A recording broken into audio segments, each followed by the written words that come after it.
तो आइए भैया, पंच परमेश्वर का आदेश करवा चौथ व्रत की कथा आप भजन के माध्यम से श्रवण कर रहे हैं।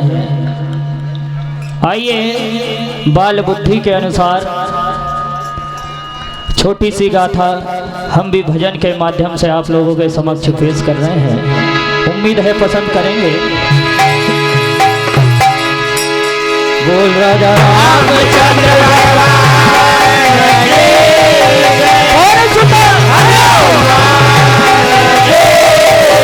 वृंदावन बिहारी सारे देव मैया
तो आइए भैया, आदेश अनुसार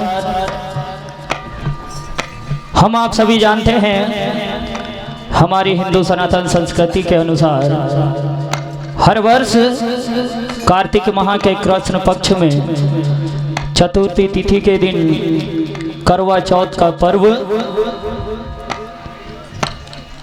हर सुहागन स्त्री मनाती है अपने पति की लंबी आयु के लिए और सुखी वैवाहिक जीवन के लिए।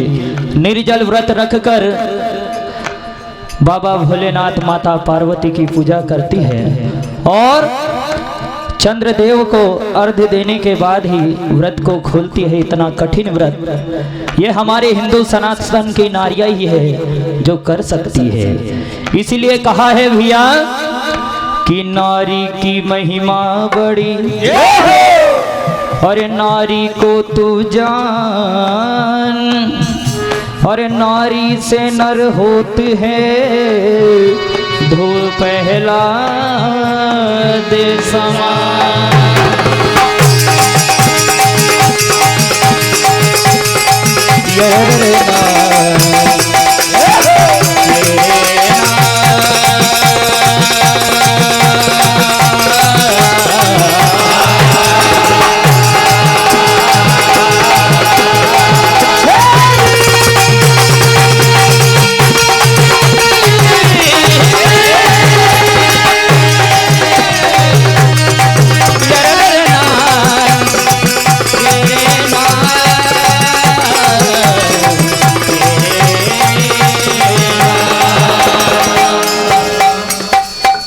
एक नारी ने यमराज से और छुड़ा लिए थे प्राण और एक नारी ने पलने में और झुला लिए भगवान।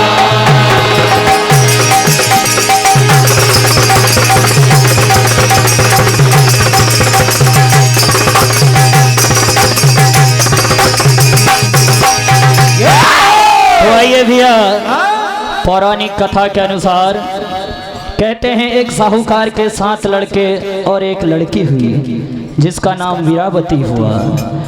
उसने व्रत रखा और शाम को जब भोजन का समय हुआ तो इधर उनके जितने भी भाई थे सातों भाई ने कहा कि बहन अब समय हो गया भोजन कर लो।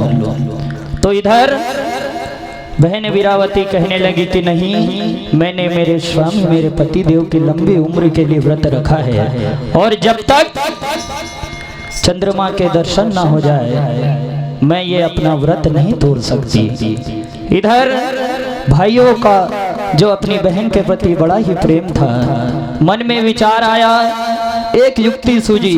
आज एक पहाड़ पर एक दीपक जलाकर रख दिया और जैसे ही दीपक को देखा तो चांद जैसा प्रतीत हो रहा था। आज बहन को पास जाकर कहा कि हे बहन, चांद निकल चुका है, आप चलकर व्रत खोल दीजिए। इधर जैसे ही देखा कि चांद निकल गया, बहन ने व्रत तोड़ दिया। पहला निवाला खाया तो मुंह में एक केश एक बाल आ गया, दूसरे निवाले में छींक और तीसरे निवाले में भी खबर आ गई कि उनके पति देव इस संसार में नहीं रहे। आज जैसे ही ससुराल पहुंची तो रोते बिलखते हुए अपने पति के शव के सामने विलाप करती और कहती कि हे स्वामी, ये मेरी भूल के कारण आपको सजा मिली है, इस भूल को मैं कैसे पूरी करूं। तो आज 1 साल व्रत रखती है और पुनः दूसरी चतुर्थी के दिन व्रत पूर्ण होता है और आज वीरावती के पति पुनः जीवित हो जाते हैं। तभी से कहते हैं भैया कि हर स्त्री अपने पति की लंबी आयु के लिए व्रत रखती हैं। यही कथा अब आप भजन के माध्यम से श्रवण करने जा रहे हैं। तो वीरावती ने व्रत रखा अपने पति के साथ, और चंद्रमा देख कर ही खाऊंगी मैं एक पल आना।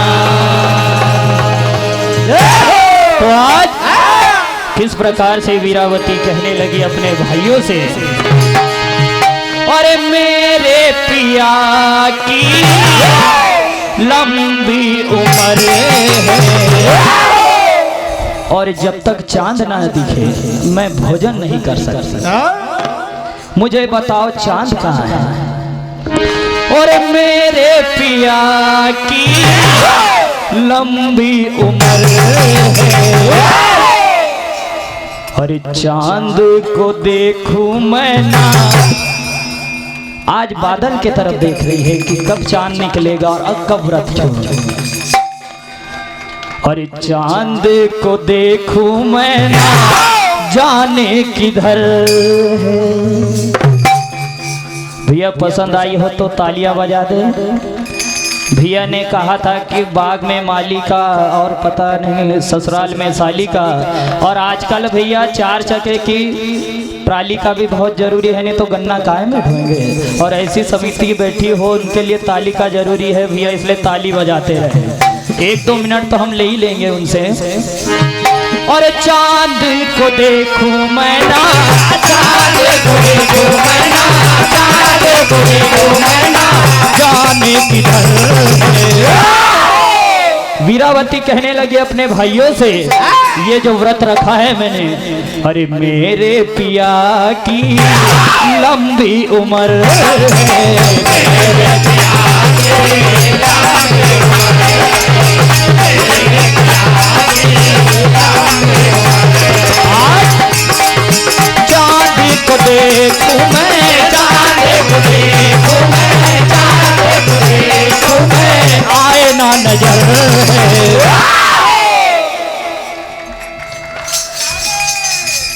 और मेरे पिया की, और मेरे पिया की लंबी उम्र है, मेरे पिया की लंबी उम्र है, मेरे पिया की लंबी उम्र है, मेरे पिया की लंबी उम्र। और समिति ने कहा है भैया कि अंतरा सहित हो, तो जैसी कथा वैसी अंतरा। आज वीरावती के भाइयों ने ऐसा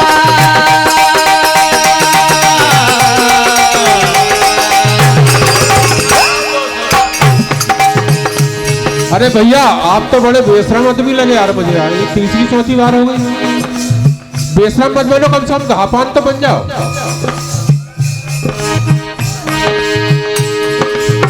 आज वीरावती के भाई ने अपनी बहन के प्रेम के खातिर भाइयों ने ऐसा खेल रचाया, झूठ मोटे का चाँद दिखाया।